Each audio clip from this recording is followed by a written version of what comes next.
Nikola Tesla, the Pete Peterson and Nikola Tesla Black Ops. Yep. One of them is about Black Jesus, where there's a ascended being appearing in Africa.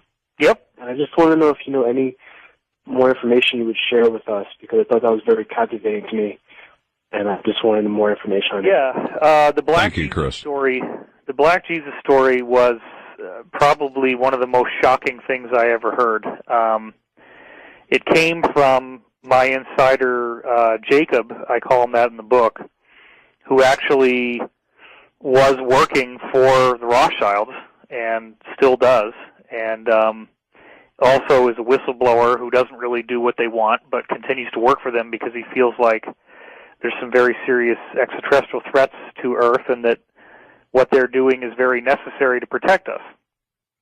So the story goes that in the 1960s there was a black man in Africa who came in with abilities complementary to those of Jesus. And he was performing miracles. He was starting to get people to listen to what he had to say. And the cabal tried to kill him, and, they could shoot him in the head, and his skull would just regenerate, and the flesh would grow back, and he was fine.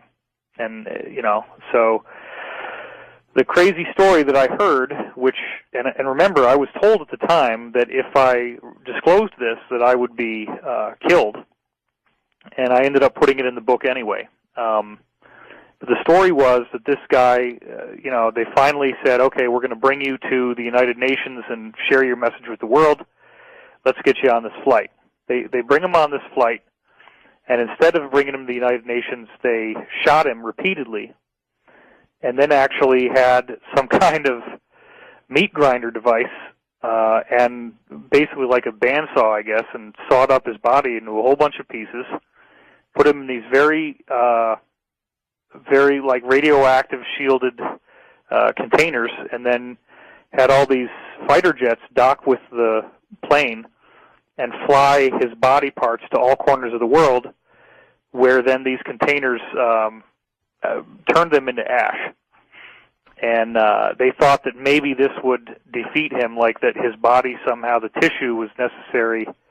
So if they destroyed all the tissue in all these places across the world, maybe they could defeat him. Well, he then regenerated in their offices and was fully fine, fully intact. But the sad part is that he said,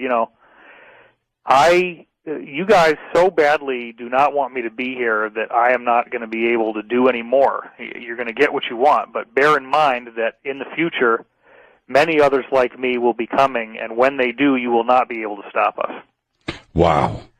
Wow. Well, that is all I know. Unfortunately, right. There's nothing more to the story than that. Incredible. But it is an incredible story. Incredible. It is generally recounted by witnesses that Simeon Toko appeared before people in an apparitional body and in dream states while he was physically alive. At least one witness who was hired to kill him said he personally killed this man, quite professionally, as a hired killer, and saw him alive again a few days later. Others still living at the time of this writing said that they saw Toko physically slaughtered and watched him bring himself back to life before their astonished eyes. There is a very large body of testimony, of which only a little has yet been recorded or written down from eyewitnesses. This is the story of the man who single-handedly gave defeat to the Belgian army.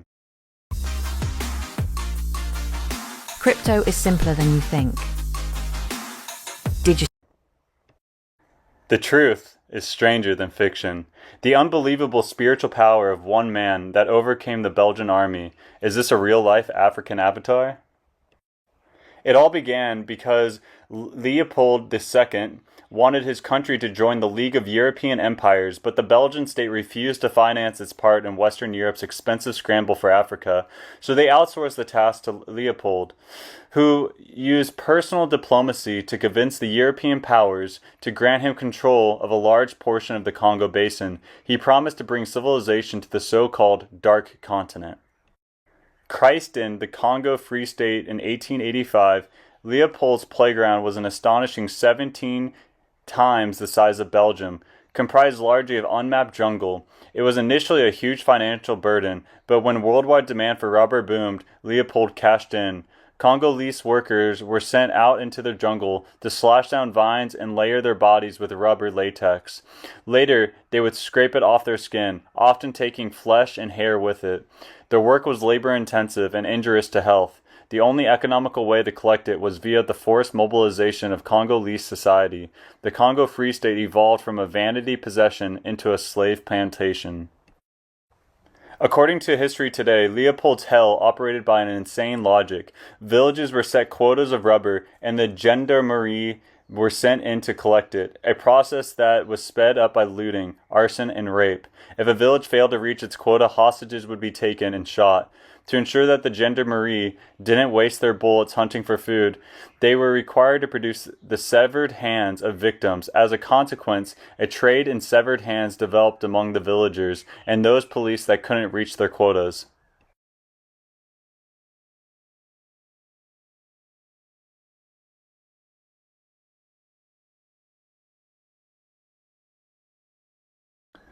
It was during this time, 33 years after the atrocities started in the Congo, that Simeon Toko was born in 1918.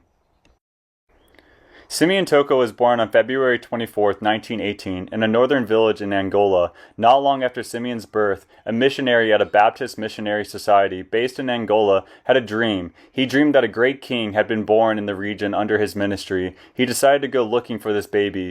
In 1949, Simeon Toko asked in his public prayer that the Holy Spirit manifest in Africa to put an end to the abuses of the colonial powers. Toko became a dedicated member of the Baptist Church of Antigua. On October 1949, Simeon Toko held up both hands, spread out his fingers, and told the abusive Belgian to count them. He said, "I give 10 years to the Belgian, not one more or less, to leave this country." As for the other mysterious statement made by Simeon Toko, 10 years later in 1960, the Belgians were obliged to leave their rich colony of Congo. This incident was confirmed in Angola in 1994 by Pastor Angelino Kanhandi, who was a cook at the Kakonda agriculture compound where it happened. On January 4th, 1959, witnesses attest that many cherubim and seraphim emerged and held off Belgian colonial army. Citizens of Leopoldville saw an army of about 1,000 angels, non-terrestrials, very muscular bodies, imposing. These human-looking beings, but with supernatural powers, demonstrating an extraordinary force. For example, a witness saw one of them on the road sweeping a 5-ton truck with one hand. Belgian soldiers opened fire on these angels, but to no effect. Colonial army was in a panic and disorder. Angels disappeared as suddenly as had appeared. According to the African natives that day, Simeon Toko had unleashed his army. 4th of January is the day of celebration today in Kinshasa. A year after this extraordinary event, Congo became an independent country, for the Belgians were forced to leave their rich colonies of Congo. Some of these attempts were witnessed by Pastor Kahandi himself. In fact, it was the outcome of one of these murders that made Pastor Kahandi a believer. Simeon Toko was incarcerated, and for the purpose of stemming his popularity and breaking his followers. After being deported and arriving in Angola, never again would Simeon Toko rest. His life would be a string of non-stop attempts to kill him to prevent his mission. Let us follow what he experienced from Leopoldville, where he was unjustly incarcerated, to Angola. While incarcerated in Angola, the Portuguese authorities deported him to the Colonial of Vale do Loje in the municipality of Bembe, northern Angola. Number 2. From Bembe to Waba Kokonda. All of these deportations took place in a 12-year period. Simeon Toko's captivity in these prisons and agricultural compounds lasted from 3 months, as at San da Bandeira, to as long as 5 years, as at Ponta Albina. Thus, when he was sent to slavery in an agricultural field in Kakonda in southern Angola, his head was offered for a price. 2 Portuguese foremen, excited by the reward, decided to take their chance. They put a plan into action to murder Simeon Toko. During a stay in Angola in 1994, we collected the testimony of Pastor Adelino Kanhandi, who was a cook at the Kakonda agriculture compound. He saw what happened. Busy with cooking, he heard a voice calling him, "Kahandi, Kahandi, come here." It was Simeon Toko. Once outside, surprised and curious, Toko told him to stand there and be watchful. Once again, the Son of Man will be tested. Strange words in particular for Kahandi, who was not then a Christian and didn't understand the term of what Simeon Toko wanted of him. Curious, he watched. One of the Portuguese foremen showed up and hailed Simeon Toko. "Hey Simeon, you see that tractor over there? There are weeds clogging the sower. Go clean them out." Submissively, the docile prisoner crawled under the engine to fix it. When he was under the engine, the foreman sitting in the driver's seat started it up, which automatically activated the rotating blades of the seat sower. Simeon Toko's body was instantly severed in several pieces. Terrified, Kahandi stood frozen to the spot, watching. The foreman shifted into reverse to back up and check the damage. A second foreman, who was in service as a flashed a victory sign indicating that they had succeeded. Then the unbelievable happened. Before Kahandi and the two Portuguese accomplices, the body of Simeon Toko recomposed itself. Simeon Toko stood up. Kahandi could not believe his eyes. The Portuguese ran away in terror.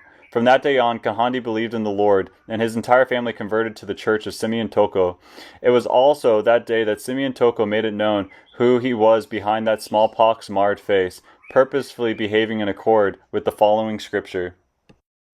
Jesus said unto her, I am the resurrection and the life. He that believeth in me, though he were dead, yet shall he live.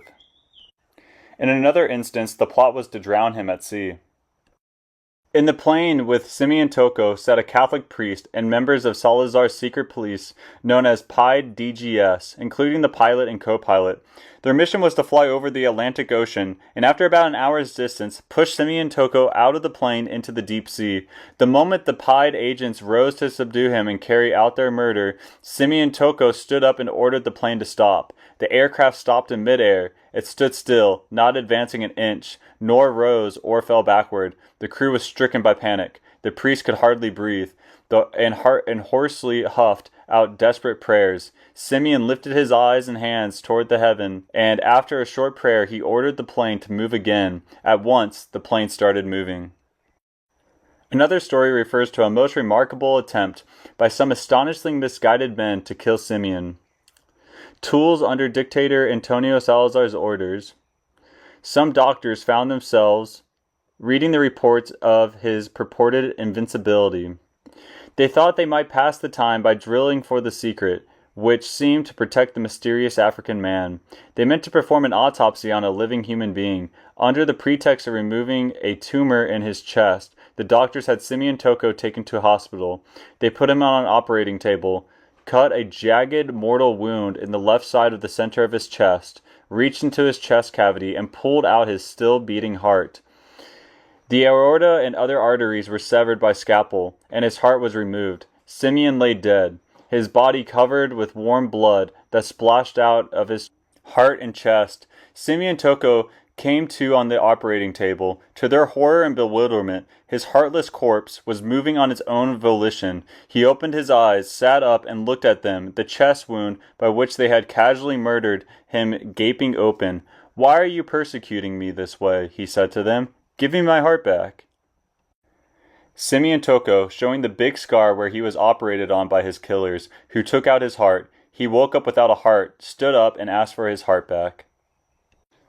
During the night of December 31st to January 1st, 1984, when the media announced the death of Simeon Toko, thunderclaps of virtually seismic force and torrential rain burst the skies of Luanda. It had not rained in this area for several years. Meteorologists were mystified.